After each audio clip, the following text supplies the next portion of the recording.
قال لنا أتوكل. واني إفا كان قد يلت إبسو دوغي سنت لايف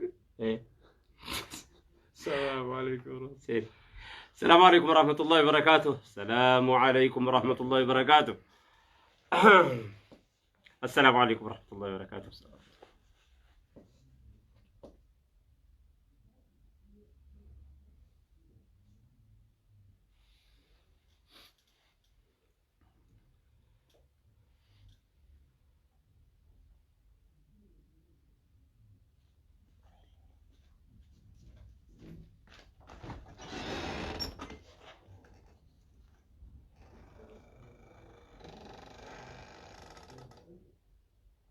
هيا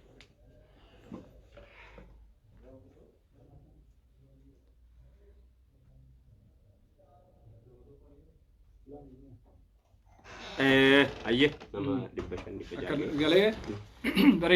السلام عليكم ورحمة الله وبركاته. عليكم السلام ورحمة الله وبركاته.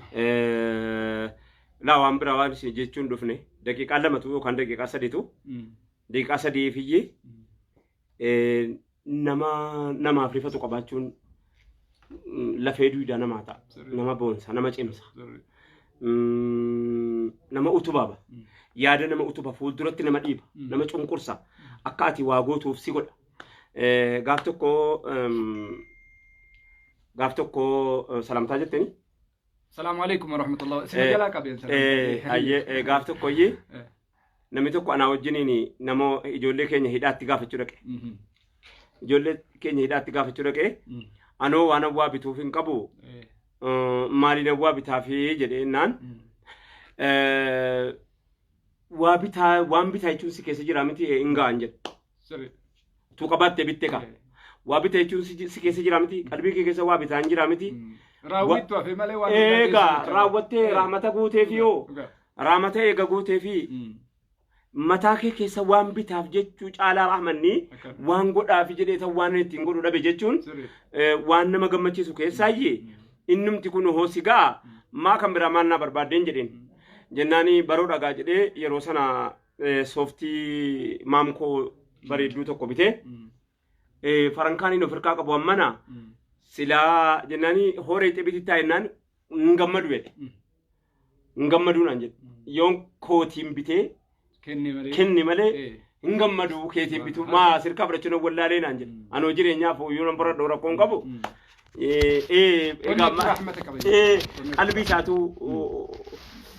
qalbii isaatu iyyuu wanta jedheeti amma maal ta'e seete sooftii kana binnee mana hidhaa kana keessa galee nama barbaaduuf kenne abaluu jedhee maqaa waamee abaluun hin gaafachuu dhufee jedhe gaafachuu dhufee jedhee nama barbaadu sana kenne namni inni barbaadu suni naa jettee achii kaatee jedheen akka waan inni fagoodhaa ka'ee dhufe achii kaatee naa jettee dhuftee fudhattee jedheen naa jettee fiddee jedhe qajeelchi abbaa moobaayilii sana bichoosee gadi ceebsee gara fuulduraatti akkasi khalas gadi ceebsiti qommas achi hirkisi no ataa'u akkas naaf jecha ta'aa bidee moobaayilii kana bittee naa jecha dhuftee maali sooftii kana bittee dhuftee jedhee fudhannaa bareedaa tokko fudhannaa gammachuu fudhannaa fuulli isaa anallee rifachiiftu tokko amma fudhannaa kanatuyyuu akka qaba beekata yoo ati fudhannaa bareechite jennaani raayyaa jedhee gurbaan hin bira dhufe jennaan maal koo gurgureen waa bitee dabalaaf naan jedhe maal gurgur wallahi jecha kana naan jedhan sun lubbuudhaan duniyaa irra jira maal gurgureetan maal koon dhaqee gurguree kenna kana dabalaaf jedhe maal taateen jedheen akkaataa inni itti narraa fudhate jedhe akkaataa inni narraa fudhate waan an uffata fudhadhee galu miti nan jedhe hawaasa keenya waan isiniin jechuu barbaanne ergaadha kun ergaadha bakka irra jetanii haasaa keenya bira dhaqantu asi nurraa fudhadhaa jennaan warra mana hidhaatiin maal inni nurraa fudhattanii ijoollee mana hidhaa Sacuudii keessatti maal inni Ameerikaa inni Awurooppaa inni biyya Arabaa inni xiqqaan inni guddaan inni silaa iyyaala jettanii isin ciicattanu yookaan inni isin nama gaariidha jettanii kabajaa gubbaa sana geettanu hundi sagalee isinii ta'e guyyaa edaa guyyaa kaleessaa nummaa warra sagalee isinii ta'uu hin dhumne warra sagalee isinii ta'e ilaalaa oolleeti. Isa kana galatoonfachuudha. Wanni guddaan akka amma jirru kanatti sagaleen kuni sagalee akka salphatti argamee miti. Akkanatti illee wal bira sagaleen argamuuni namni wal dhaggeeffachuu irraa ka'a. Xiqqaan guddaa dhaggeeffachuu guddaan xiqqaa kabajuu irraa wal ilaalachuu irraa afaan tokko ta'uu irraa wal quba qabaachuu irraa ka'a madda jechaadha. Kaleessa illee dhengaddallee asiin durallee kanuma jechaa baane. Walaa dhaggeeffannu walaa dhageennu sagalee wajji walii taanu malee wal bira dhaabbannu malee wal cinaa jiraannu malee rakkoo hundaayyuu harka wal qabannu malee bira darbuu hin dandeenyu walaa dhaggeeffannu. Wanni guddaa walii goonu sagalima. Sagalima. Maal walii jechuudha? Awwama ta'uuf wama laa waan ta'amuuf danda'u wanni ta'uuf danda'u dadhabe maalidha ta jedhee eessi galee barbaade dhabee maalan ta'aaf. Tikeettiin kutaa yoon tikeettii kute maal baasu nama tokkoof kutuu nan danda'a raayyaan dandeessaa een dandeessa yoo kaate dandeessi yoo akkamitti kuttaaf. Akkan qabnu wanni gochuu fi danda'u asuma taa'ee iyyuu fi qofitteedha. Sii galee dubbin. Isittu beektaa ilmi namaa kuni hamileen jiraata. Hamileen du'a. Namni si bira jiraate qaamni keessi waliin dhaabbate humna barbaachisaa ta'e sii kaffalee tarabbii immoo du'aa itti si godha. Akkanuma si godha waan biraa wanni inni si godhu tokko hin jiru. Isa san si biraa yoo dhaban isa san yoo ati kennuu fi diddee hamileen namaa cabaa deema. Haqiiqaa immoo ijoolleen tuni ijoolleen biyya arabaa jiru sun ijoollee afaan tunu barate malee nama guddaadha. Akkana bara. Ijoollee wanni nuti jennuuf irra caalaatu dargaggeessa.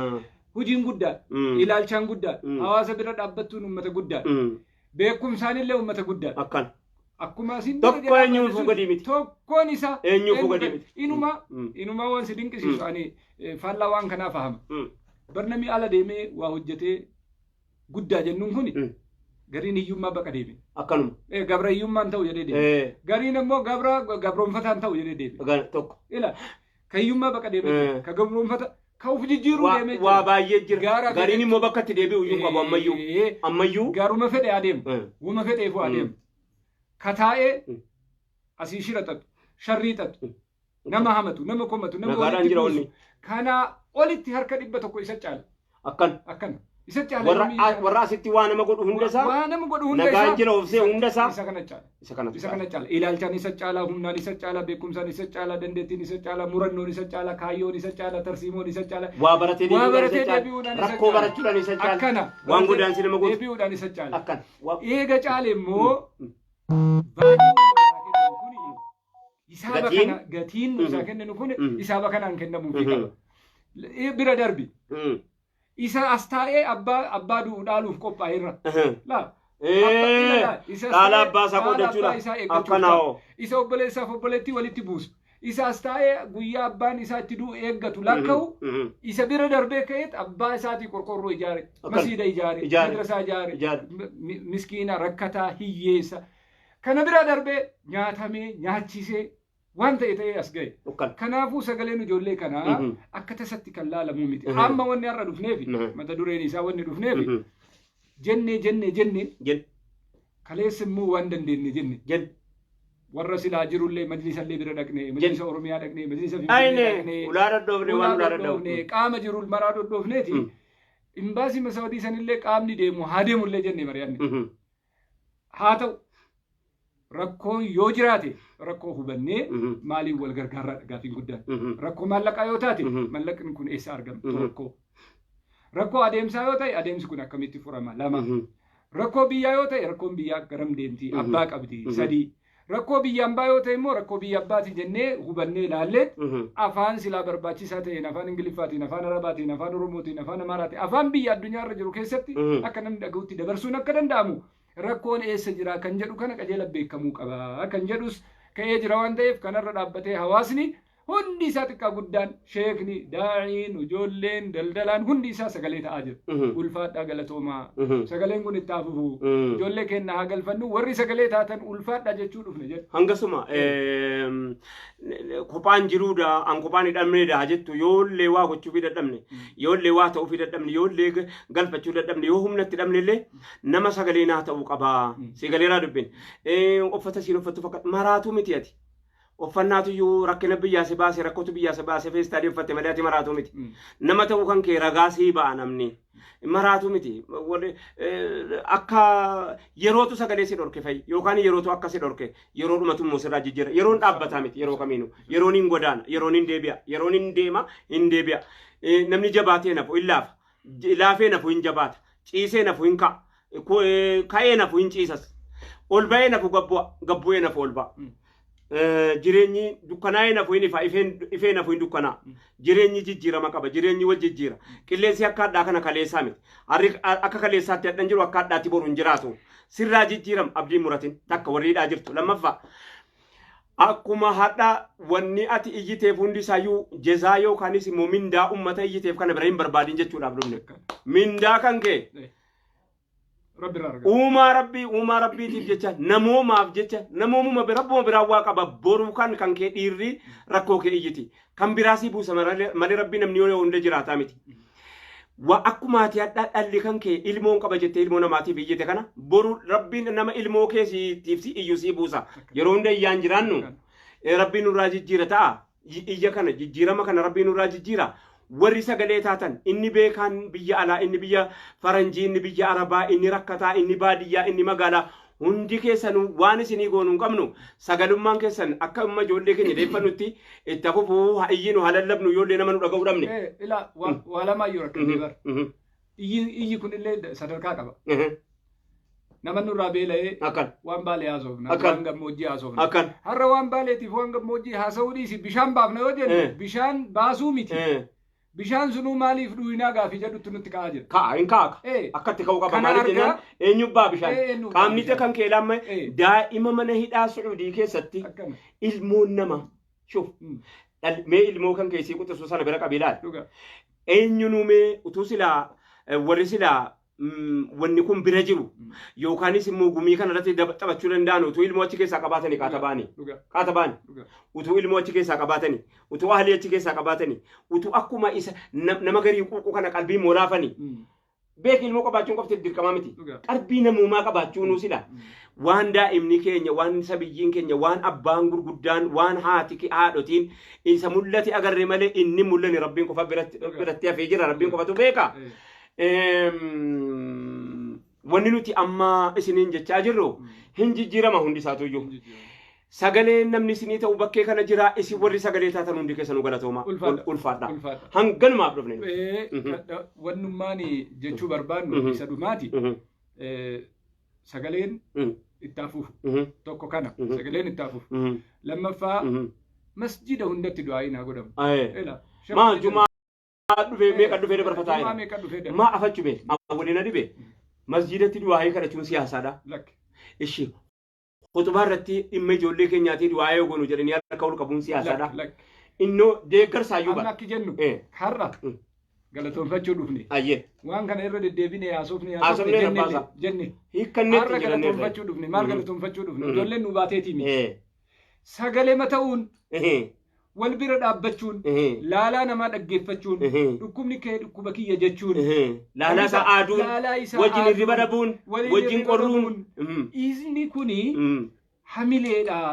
Bara ruuhii namaa guyyaa rabbi baase baate namni keessatti qabuu danda'u hin jiru. Waan amma katabellee rabbumatti katabee achi ta'a. Laakiin bakki ati jirtu sun siin hin mallee. Sin fakkaatu. Mindaan kees kanaa miti. Mindaan keellee kanaa miti guyyaattu sitti fide. Guyyaa kana waliin dabarfannaa. Galtuu na bira galtaa. Jiraattuu achi jiraattaa. Gaafa dhufte nassi fudhataa. Ambar nama tokko hin dadhabu ati. Tokko tokkoon isin fudhannaa. Abdiin kutatina waliin jechuu kanattu abdii guddaa. Kanaafi waa hedduutti nutti hadhaa'e. Nyaata fiddee bishaan fiddee nyaachistee obaasteet yoo kana asii argitu nyaata maalii nyaattaa jettee nama sanirraa dhaabe. Sitti mi'aawuun dida. Nu amma waan biraa dalagaa. Kennitee gammaduu dadhabda. Boottee bishaan finna maalii finna nyaata finna jennee hawaasatti malee.